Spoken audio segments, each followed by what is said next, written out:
Hi folks, welcome back to Patterson Homestead.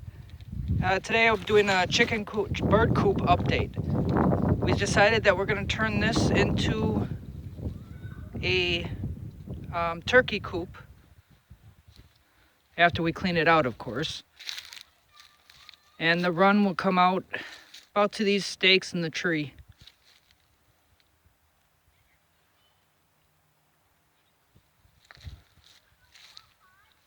And here's what's left of our chicken coop. Still got some cleanup to do.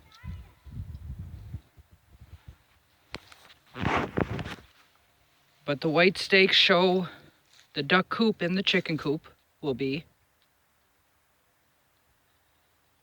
And if you can see the orange stakes, it shows where the run is going to be.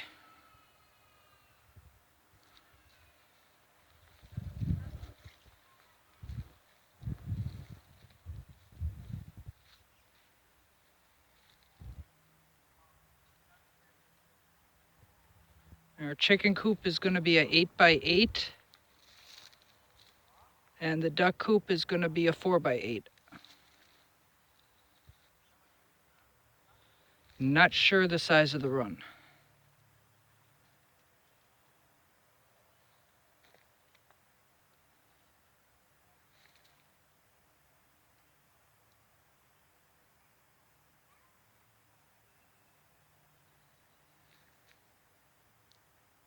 Thanks for watching.